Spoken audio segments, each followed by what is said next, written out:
Hello YouTube, I'm going to show you my zombie apocalypse survival kit today, and this might pour into two parts, so just settle down. I'm going to work my way over here, I'm going to work my way over, I'm going to put it in the destination pack, for my stuff.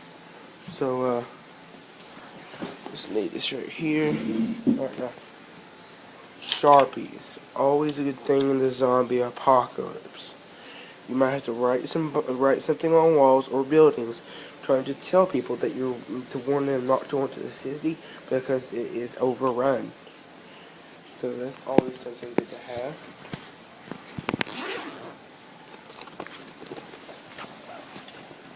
Next of all, keys. You don't know what kind of locks you're going to come into the zombie apocalypse, or what kind of situations you're going to be in where you have to get off tight situation with zombies.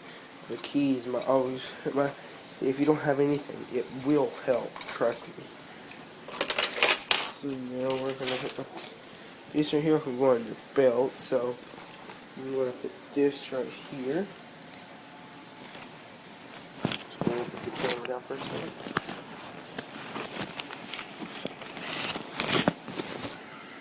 second. Now, as you all probably noticed, I have a box cutter here.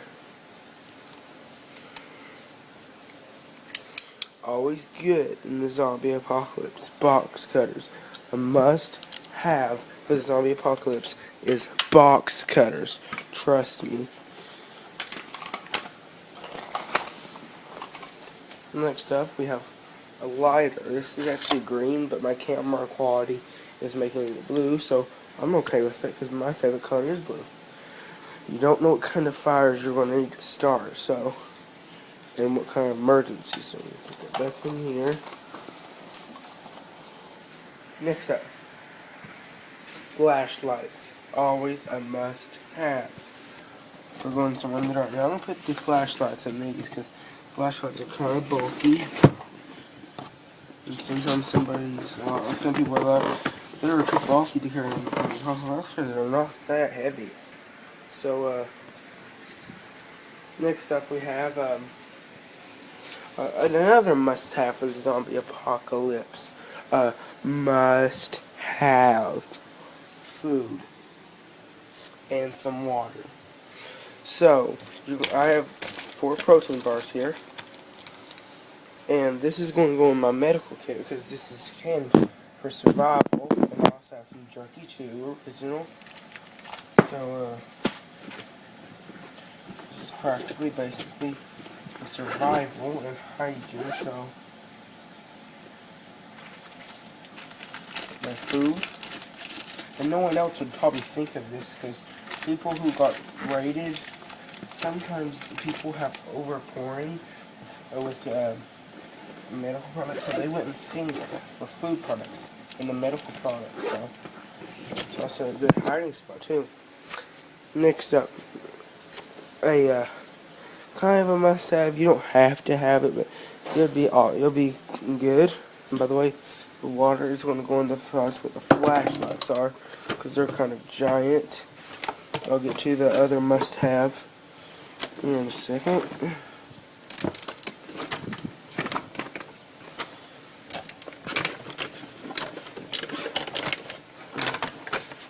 And also a must-have. That's only for me. A can of pop. Won't we double that?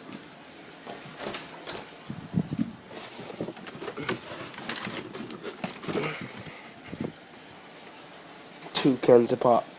I cannot survive without a pop. Trust me on this. I have almost died because I didn't have a pop. Next, toilet paper. You're going to need it. Toilet paper is the money of the future because people will be wanting this right here. This is what keeps humans. I have a bunch of it in my medical supply kit, but you never know how much you need. You can never have enough. Next, I must have duct tape and kind of have black tape. It's not a must-have, but it's good to keep any type of tape handy, especially if it's black tape. Duct tape's even better, but black tape comes in a close second. Put as many as you can in there. Don't care what mom says. You can never have enough tape. So you would have wanted, you never know you're gonna have to tape together or use to survive with. On Mythbusters episode season 10, they prove that you can survive on a deserted island for a week with just using duct tape. And that means making traps for killing animals too. So, and don't worry, this is one of my kits that just fell. Next, a good thing to have a not multi-tool exactly, but pretty much a multi-tool. But I have one somewhere, but I cannot find it for the life of me. That's going to go in the tools section. Next, a water bottle. You're going to want one of these. So, put this in my backpack. Kind of tight fit. There we go. Next, sunglasses. You're not going to want to whenever you're bashing zombies' heads in, get all over your eyes and maybe turn into a zombie. You don't want to take that risk, so you want to slap your sunglasses onto the backpack here. Put this thing down.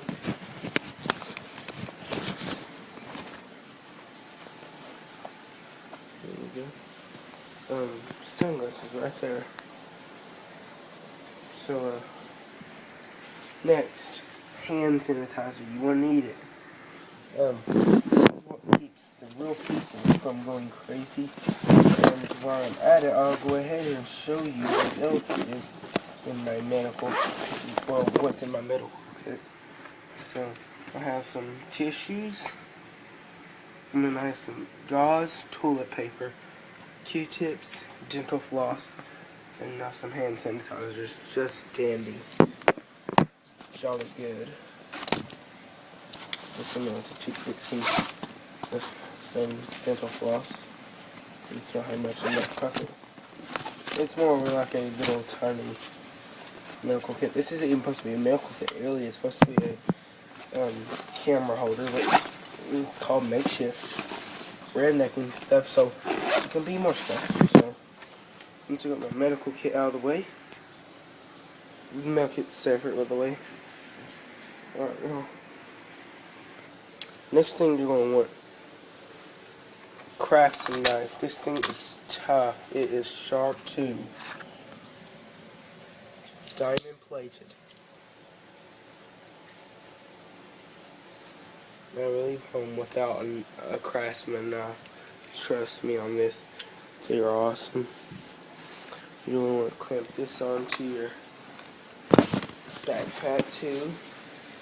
Actually, you don't have to actually, because you can store it in this little container. So this will basically go in your survival pack. Now, going on to gloves. You're not going to want to get your hands dirty, especially when you're fighting the zombies. So what better way to do that than for gloves? Exactly. Put that in my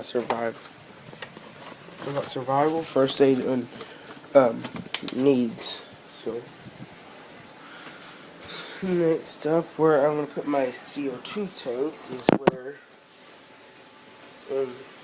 most of the stuff is going to be either ammo or, ammo.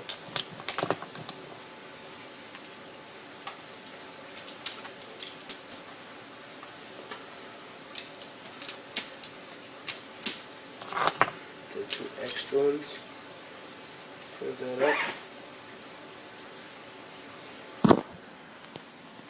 We're coming close on the time limits here, so I don't care.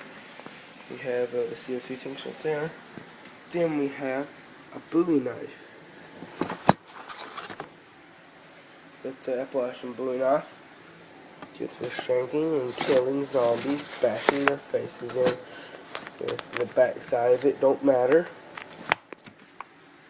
Always ready to have.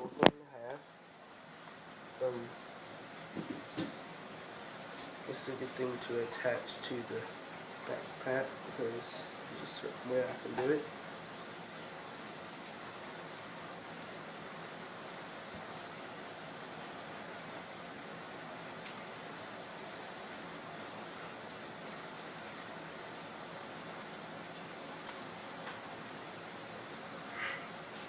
Also, you never know when you're going to need a clamp, so that's always good to have.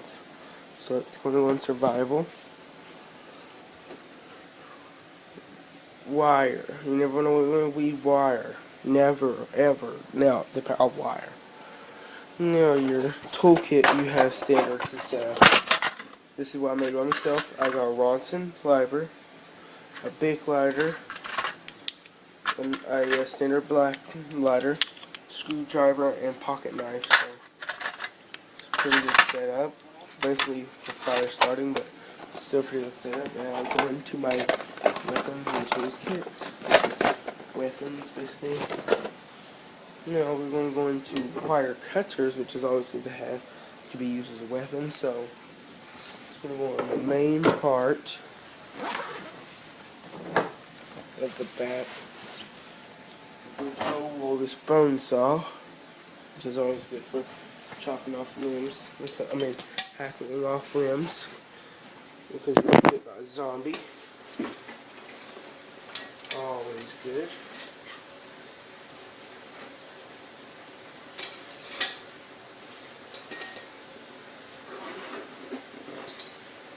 It ain't gonna shut all the way. That's not. Nothing in the world is perfect. So, a knife, a tactical knife, basically, is what this is. So you can basically defend yourself when needed.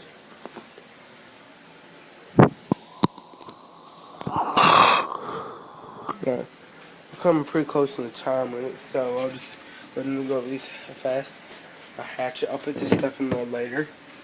Mining tape, on that in survival. An air horn to tell somebody that you're there, so you can rescue you. You're in a situation. Cone, that's good for hygiene. Cologne, you can never smell bad in the zombie apocalypse. A vest, so they will know that you're not a walker or a zombie, some people refer to. And hammers, which will be easy, and an extra set of clothes. So this stuff is actually good to have in the zombie apocalypse. Alright, now we have my secondary gun, my 44 revolver, BB gun though. BB guns are quiet, so don't underestimate the power. Then as a backup to that, in case I get it lost or taken away by a survivor camp, I have a spring loader. And then my favorite gun, my favorite BB gun, the 80-35 power line pellet rifle with an attached flashlight, so in case any going scavenging missions are pretty reliable, can shoot through multiple layers of bone. So all this stuff right here is crucial to surviving the zombie apocalypse. Trust me, people. Goodbye.